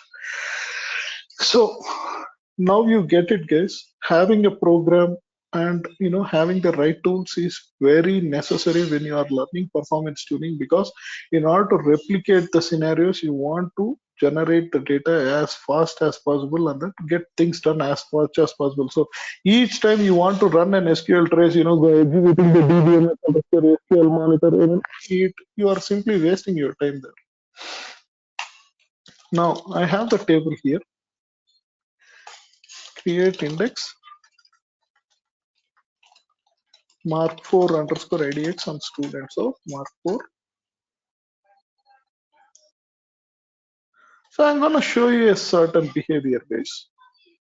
So, and finally gather the stats students. So once the statistics are gathered, once the stats are gathered, what I'm going to do is I'm going to perform an update statement here. So I'm not going to commit the transaction. I'm not going to commit the transaction. So I'm not going to commit the transaction. So at active, this is my,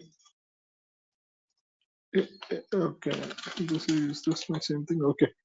So I'm not going to commit my transaction here. So in a different session, I'm going to show you the contents here. BB, or instead I can show you in a better way altogether. I'm going to flush my buffer cache and shared pool. I'm flushing my buffer cache and shared pool here, everything. So 30 blocks are also flush to the disk. Dirty blocks are also flush to the disk here. So it's similar to what happens when you am performing a full table scan using direct path read. So now let me show you the contents of the buffer cache here. So what objects? Vishnu, and this is my object at states, at obj states, at buff states. So I have no block in the buffer cache case. All the buffers are marked as free.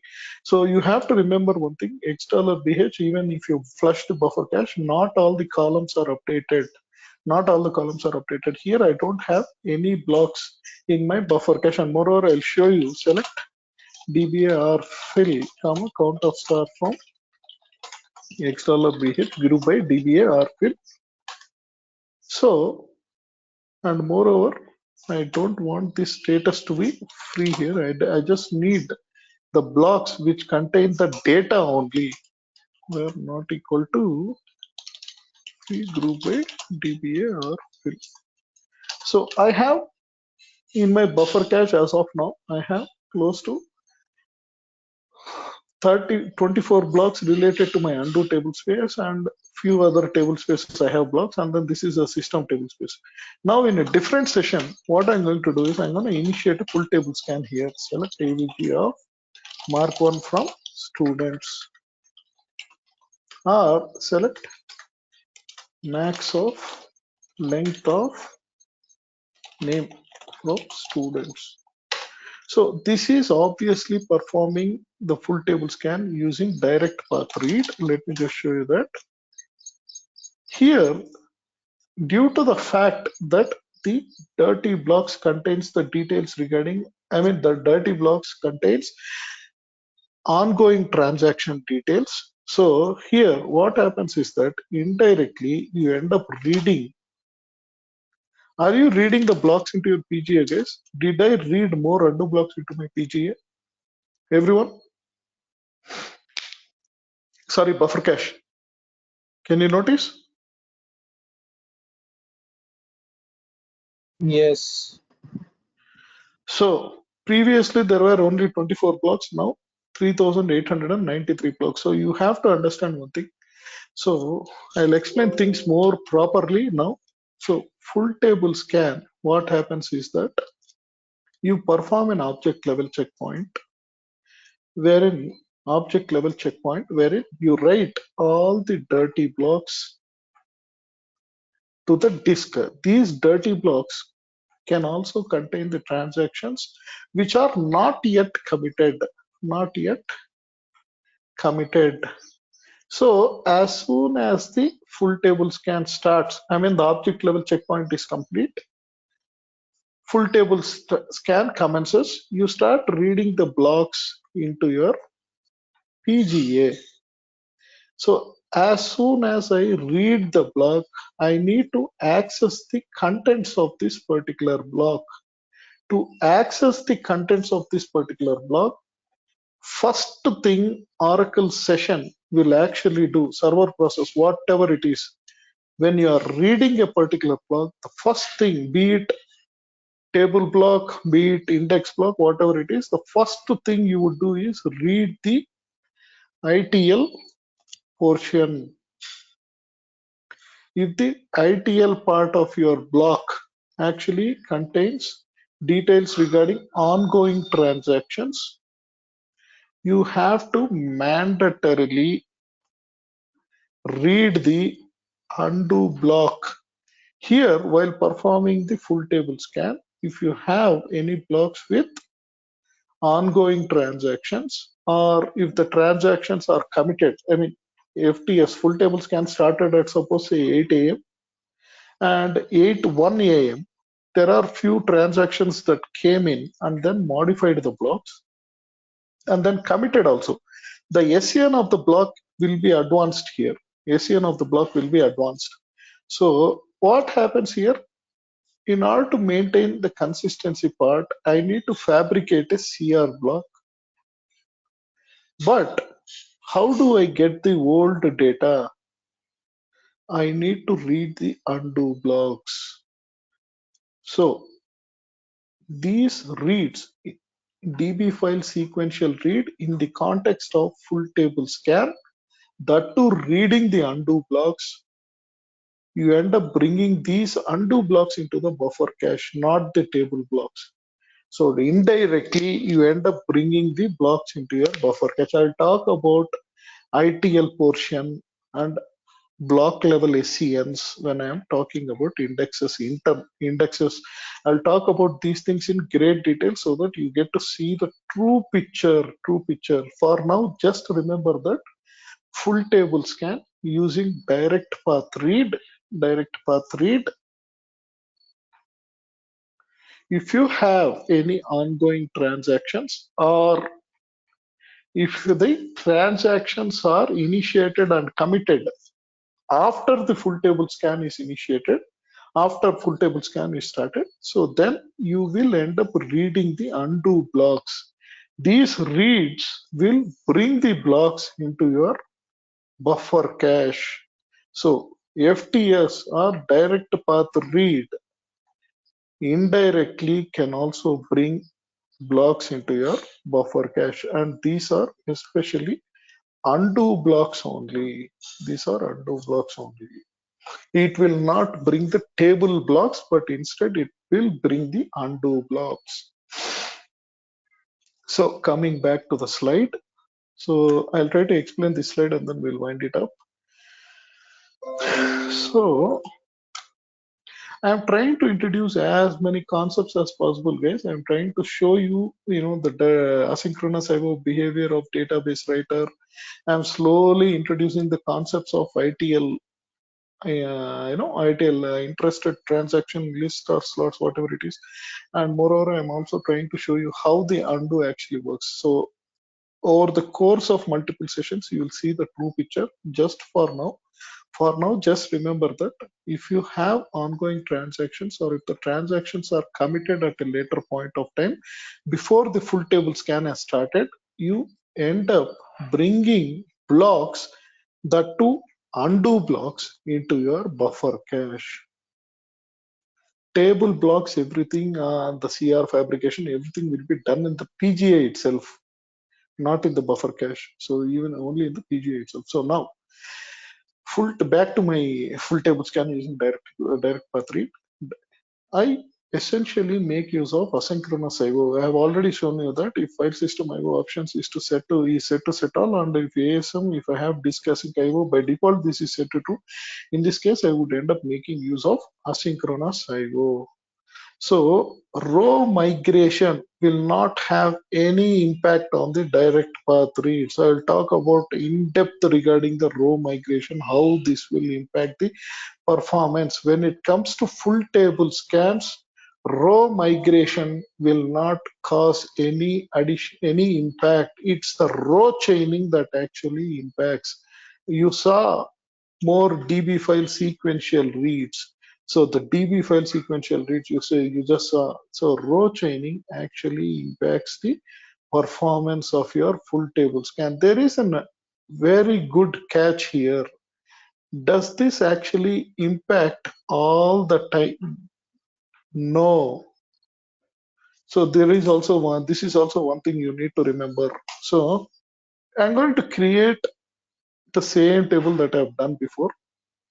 So I'm going to simulate this chain rows again, and I'll explain you things more precisely so that you get to see, does chain rows really impact the performance of a full table scan? It's not always case. So one moment. It's not always 1, 2, 3, 4. So I'll explain you all these things during a weekend session, how to write your own program or how to even simulate your own workload. During the weekend, I'll explain this, not now. We don't want to waste our time here. So now,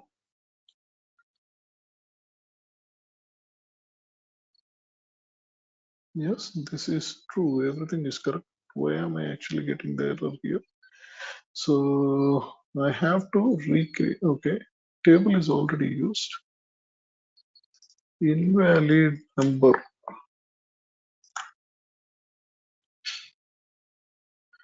So Vishnu, I have one question here. Yes. Why are the old images, I mean the undo blocks returned to the buffer cache instead of the PGA? Is it the mechanics or like how is it? Undo blocks return to the PGA. Na. Undo Yeah. blocks will be read into the buffer cache, not into the PGA. Oh, okay. Only the undo blocks will be read into the PGA. The CR fabrication, everything is done in the PGA itself. Oh, okay. And because that So happens because they are uncommitted transactions, right, Vishnu? it can be either uncommitted transactions or could be the transactions which have started a while back. They are open transactions. Yeah, I'll put it in a different sense. So the transaction can be started and committed after the full table scan started also. You get it, right? So Yeah. while performing a full table scan, I'll start reading from the initial extent allocated to the segment. Here, 8 a.m. I am starting. 8 a.m. 1 second, few transactions, few user sessions modified the data here and then committed the data also.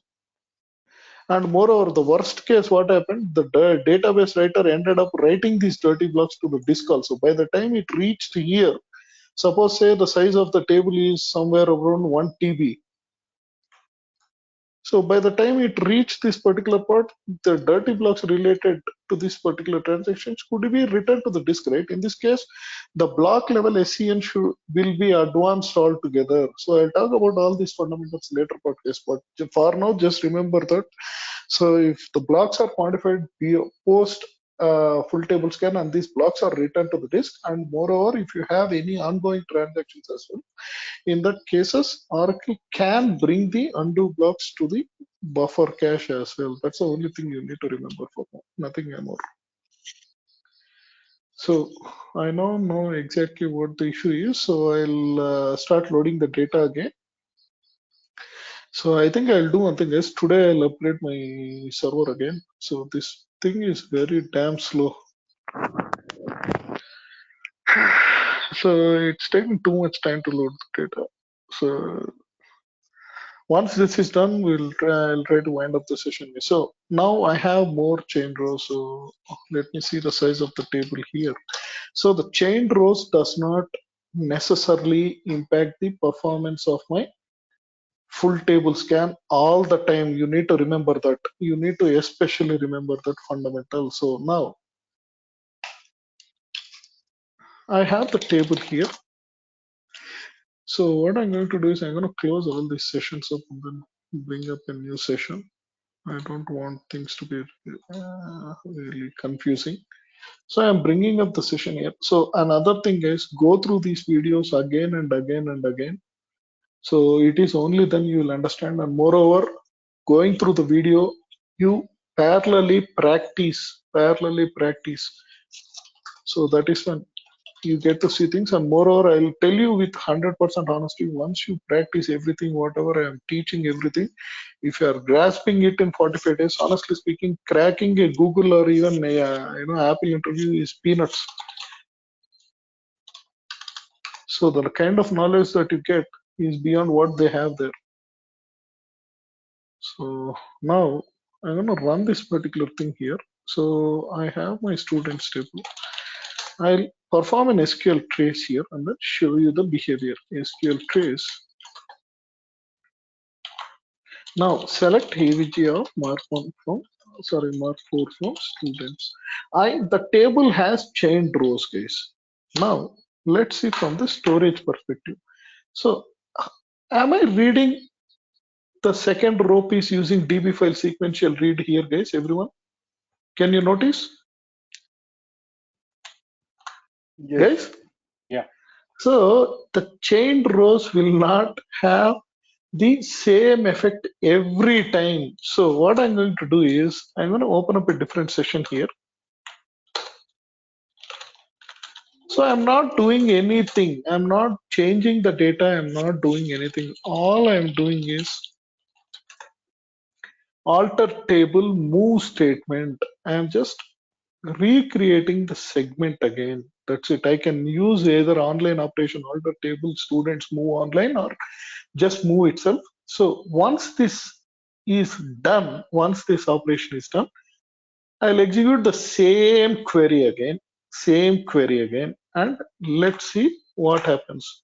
So you need to be in a better position tomorrow to understand the chain rows will not have the same impact every time. So I'm executing the same query again. Let's see.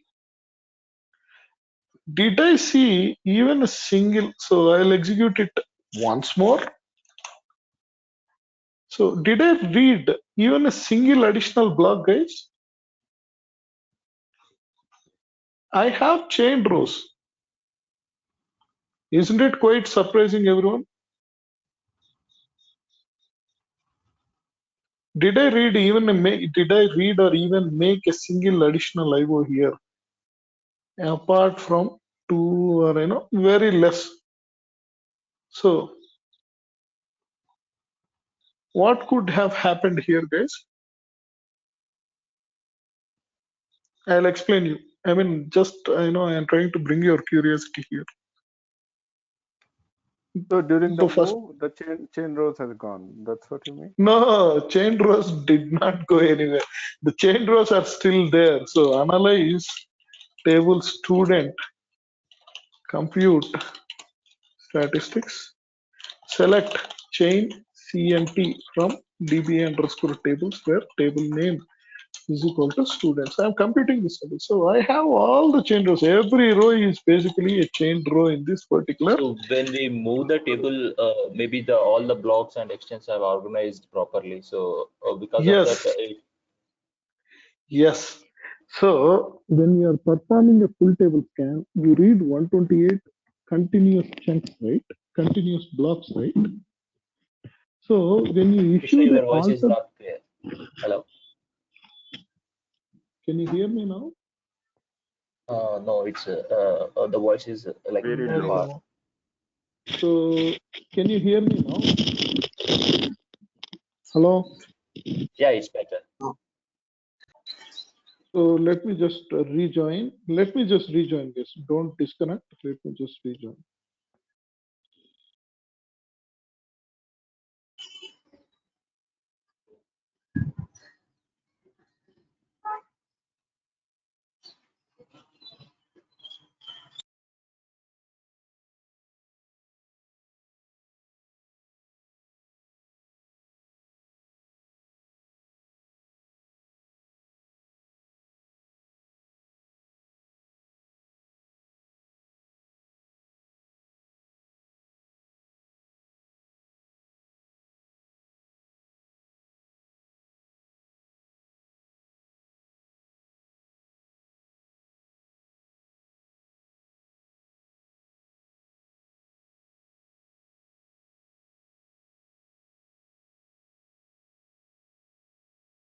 So can you hear me now properly?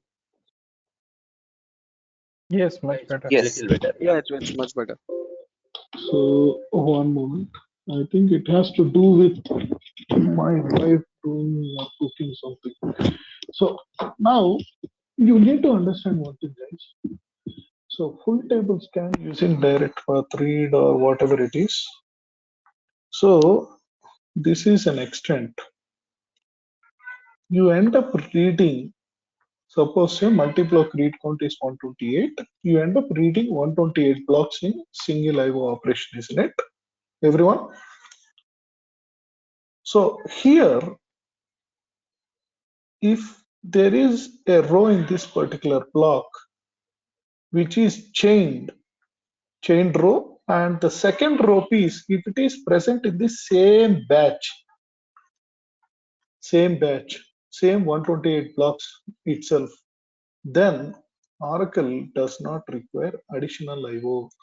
It is only when the chained row is present in a different position or not part of this 128 blocks read, then you require additional IO operation.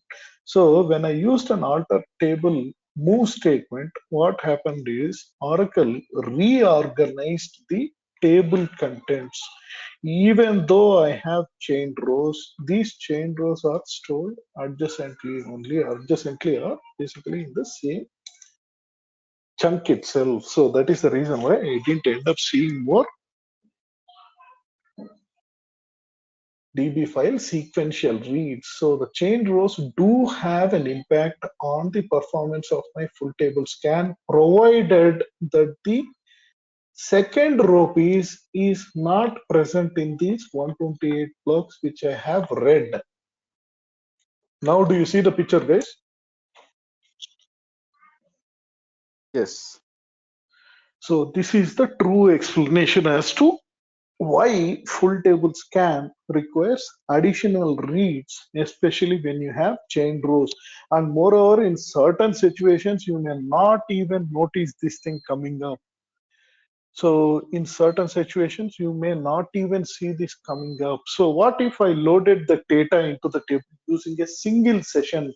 So I'll explain that and we'll wind this session up, guys. I don't want to waste your time as well. So I'm going to load the data into the table using a single session itself. So you have to understand ASSM, all the other fundamentals kick in. Things will be really, I mean, you need to understand so many fundamentals, guys, how ASSM comes into the picture, what are the inherent side effects of each and every feature. Then you can basically see the true picture. So let me load at least 2 lakh rows. I'm just loading using a single session here.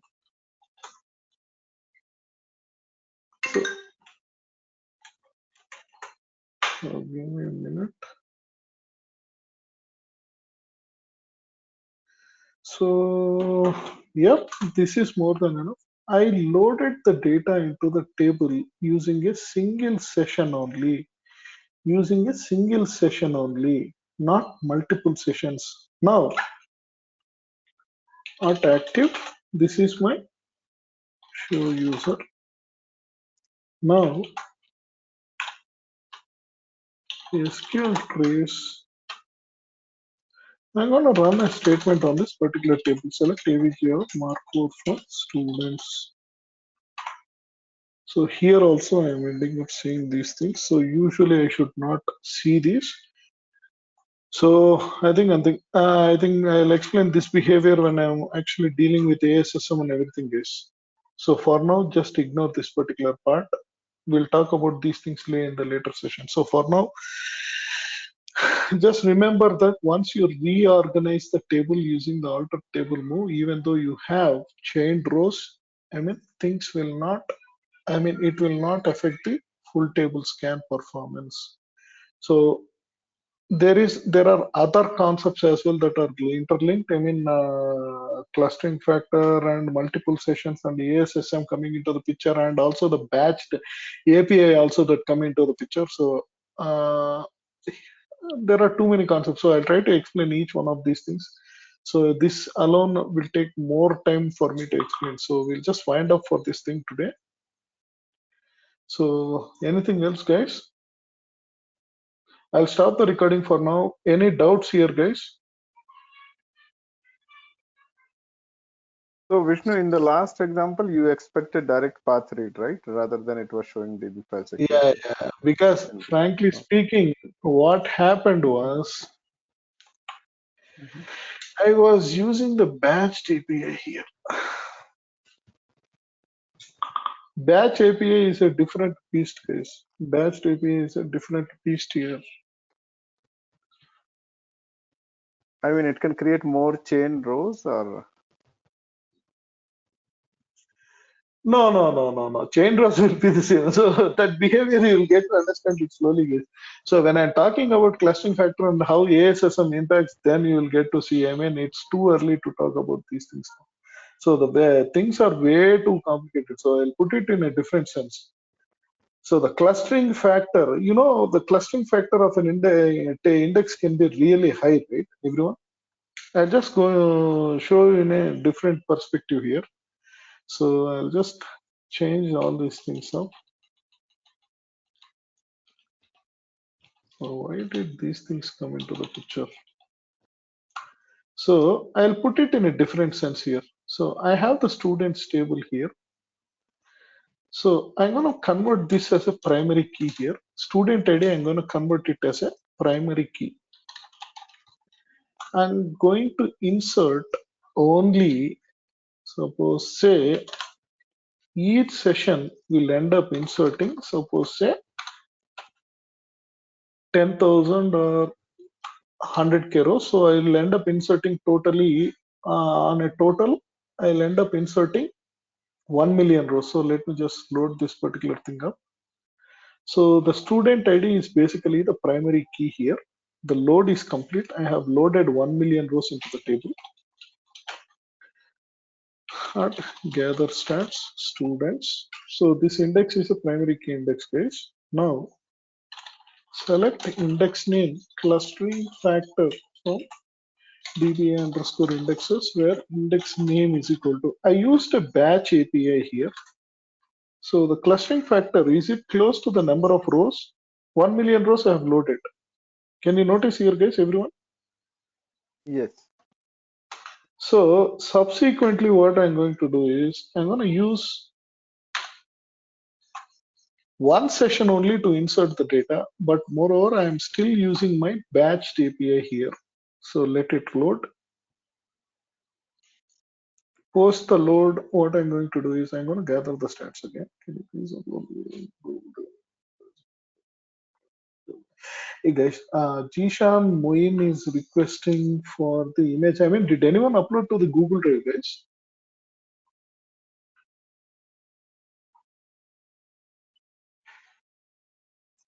The virtual Uh-huh. machine? Can you share me the link, Sai? I mean, Jishan is Yeah, sure. asking for it. Sure, So sure. now I'm going to gather the stats again. I'm going to gather the stats again. So let's see the clustering factor here. So bloody hell.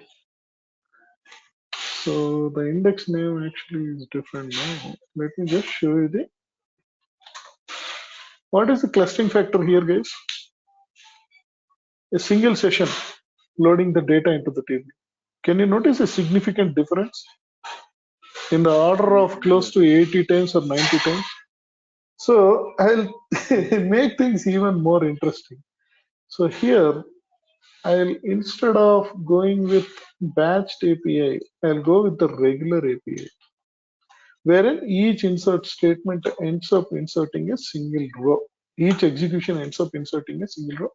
And frankly speaking, this is going to take one hell lot of a time because each time I'll end up committing the transaction. So let's see how many times I have executed this. So it's only 9,000, 11,000, 12,000. So I'll stop at, suppose say 1 lakh crores or 90 lakh, something like that. So here, let it run for quite some. In the meanwhile, please, if you have any questions, please ask, guys.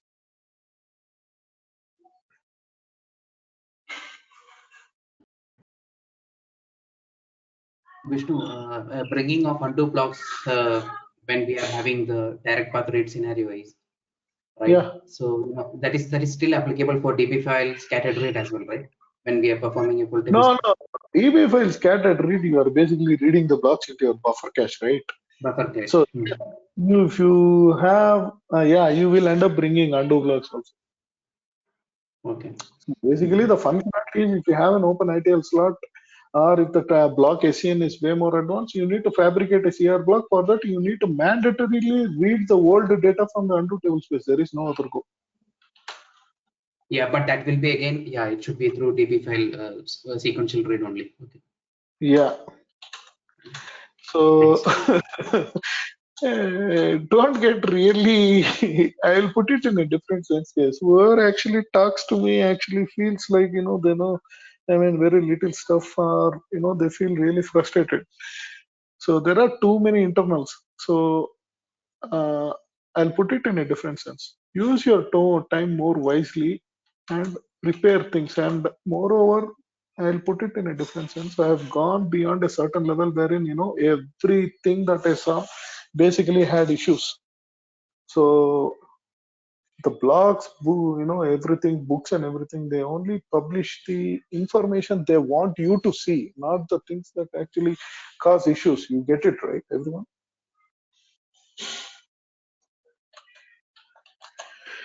So don't dig. Okay, I'm still recording this. So This loaded. conference will now be recorded. So I have loaded close to 2 lakh rows here. I'm going to stop this thing now. I think it's going to take ages to complete. So what I'm going to do, I'm going to gather stats here. Gather stats students, not six size. Select index name, clustering factor from. So can you notice the difference, everyone? Yes, Vishnu. It will eventually be less than this, even batched API also, if you consider. I mean, it will be eventually less. But one thing you need to remember, guys, things can get really ugly. I mean, to replicate the same scenario, I mean, here what you have seen here, even when I inserted using a single table, things did not make sense because that ASSM is kicking in, and then the ASSM actually can make things really bad or even ugly. So I'll put it that way. So you'll understand about when I'm talking about ASSM and NQFB contention, you will get to truly see this behavior, why this thing happened. So you need to understand in an extent, you do not fill the data from here, guys. From the initial position to the ending position, you never fill the data like this. When you are inserting the data, first thing you have to do is you need to format certain range of blocks. So you can either format these set of 16 blocks or even these set of 16 blocks. We never know. This ASSM has too many things inside. So that is the reason why the demo did not work as expected. So some cases it works, some cases it does not. So that's it for today's session, guys. So anything